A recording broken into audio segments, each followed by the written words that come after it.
For the month of May, Hello Chicago Network is going green for Mental Health Awareness Month. If you need help, get help. At the 988 Suicide and Crisis Lifeline, we understand that life's challenges can sometimes be difficult. Whether you're facing mental health struggles, emotional distress, alcohol or drug use concerns, or you just need someone to talk to, our caring counselors are here for you. You are not alone.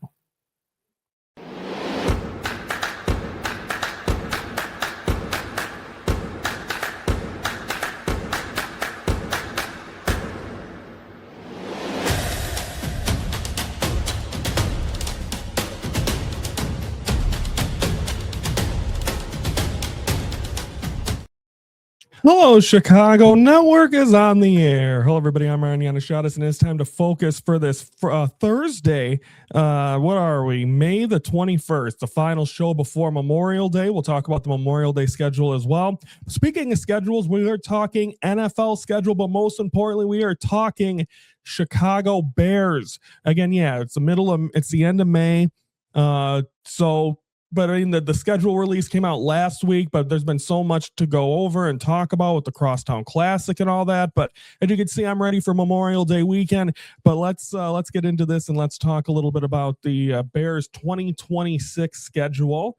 My mouse, I forgot the one part at the part at the Cubs corner, unfortunately. So I got to do this off the laptop. So a little more difficult, but let's now go to let's take a look at this Bears schedule. Okay. This is the schedule. It was released. I'm wearing glasses, so I can't really see that well, but week 1 in Carolina against the Panthers. Then the Bears got 3 home games, one against Minnesota. I believe that's Monday. Is it Monday Night Football against the Eagles? Then home against the Jets. Then week 5 at Lambeau Field. Again, they're probably going to miss Micah Parsons there. So at Lambeau, Parsons won't be there. And then in Atlanta against the Falcons.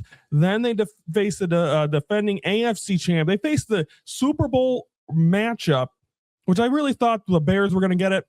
That opening game against the Seahawks, they don't. But back-to-back weeks, they got to face two teams that were in the Super Bowl. Home against New England, at Seattle, week 7 and 8. Then that's a stretch of 3 national games in a row, 7, 8, 9.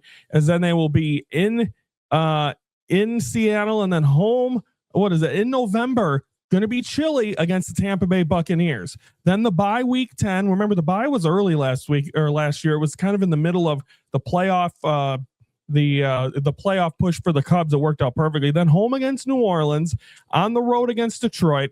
That I believe that's the Thanksgiving game. So Thanksgiving, then home against Jacksonville in December. That's huge. In Miami, nice getaway. Then at Buffalo, the brand new stadium there, no roof, going to be cold. Home against the Packers on Christmas at noon. Home against the Lions, at the Vikings to close out the season. And that is your 2026 season. I think overall, when you look at this, I think you look at this team and you look at this first off, and I said it this past week on the crossover last Friday, I'm not happy that the Bears playing at noon on Christmas. First off, my sports teams kind of conduct my mood. So it's nice to just sit back, relax, watch football on Thanksgiving and on Thanksgiving and on Christmas and not have my team in it, especially the early games. I think I would be okay with a Bear-Packer game on Christmas, the late game, because we saw those late games last year, how amazing they were. Unfortunately, you're getting it at noon at Soldier Field. So will we get that? I mean, I've heard people ask, are we going to see the same environment? I don't know, but it's going to be fun to see nonetheless, but it'll be interesting. A day game against the Packers that could have the NFC North on the line. And we'll see if that'll be the case. So, I mean, the fact they're on Thanksgiving and Christmas will wreck in the early games means it'll wreck my Thanksgiving of the turkey throw. But again, that's the old Bears mentality. But again, they haven't beat Detroit yet in the Ben Johnson era. So let's see if they'll be able to do that. And then on top of that, we'll see what they can do against the Packers in those final 3 games. And I think you got, and it's sprinkled in there. That week 3 against the Eagles is going to be interesting as well, because the Eagles want to come in and try to break what the Bears did to them. I mean, that week 4 against the Jets, definitely winnable. Falcons winnable. And then you got that tough stretch again before the bye. You start the second half of the season against New Orleans. So we'll see what happens.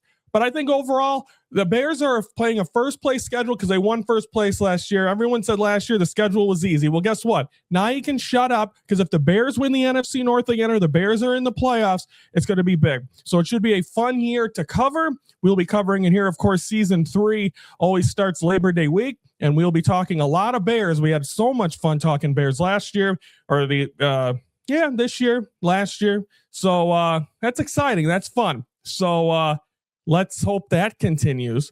Oh God, now I disappeared, but there's the schedule. So that is that for the Bears schedule. Of course, this is Mental Health Awareness Month. One final week next week. We do the quotes. So I just want to do a couple here right now. You have power to change your relationship with your mental health. You truly do. You need to be positive with yourself. I continue to give stories and stuff like that. And I mean, as I sit here looking like a tool because it's Memorial Day, but still you have the power to change your relationship with your mental health. You can't, I mean, you got to start thinking more positive. And I mean, it's easier said than done, but just hang in there. And then your mental health journey may be a lifelong process, but it's worth it. Yeah.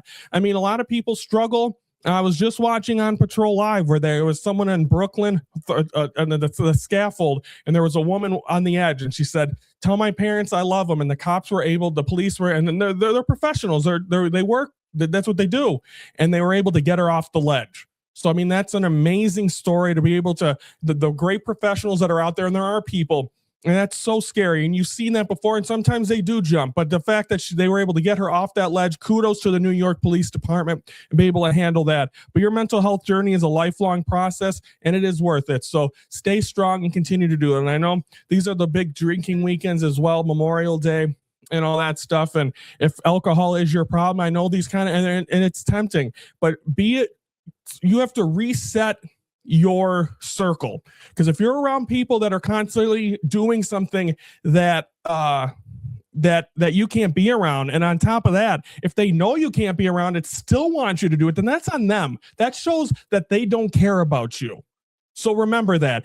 Reform your circle with people that you know won't trigger you and are there to help you, not to hurt you. That's my going into the Memorial Day weekend. So next week, of course, we got Cubs, Sox, playoffs of both ones, both NBA and NHL. Everyone have a great Memorial Day. Next week, we are off Memorial Day, but we are Tuesday through Friday. So remember that, Tuesday through Friday next week. So we're off for the holiday. I'm Ryan Yannishatis from the Hello Chicago Network. We're the focus of Chicago sports. The most buzz it's had in a long time. Runner going, fly ball deep right field. They're going to look up, and it is gone. Good night, baseball, Michael Busch, and the Cubs take a 2-0 lead. What was that? Fouled away 0-1. Brandon, what are the odds? You've been bitching about this guy all weekend long. What if he gets the hit that wins you guys the Crosstown Series? That'd be 2 games he got it. Remember, he got the home opener. Well, no, this can't be a walk-off. But I'm just saying, this weekend you've been saying, oh, he sucks. I don't know why he's playing. Well, he does. He barely gets any hits. He's going to get one right here. Oh, deep to right. It's gone. God, Jesus Christ. Good night, baseball, Tristan Peters. Now we love you, Peters. 3-1. Fly ball, center field, deep, going back, track wall, gone. Good night, baseball, Michael Conforno. And we are tied. Brandon, what a game. I told you that was going to happen. Oh, my God. I was right down the middle. Going to be Carroll. Oh, here we go. He'll probably strike out. He's another Peters. The guy my dad didn't want to see, Rollison. Oh, he did it. He did more than that. It's gone. Holy shit, he did. Good night, baseball, Edgar Quero. And the White Sox walk it off in the 10th. Wow.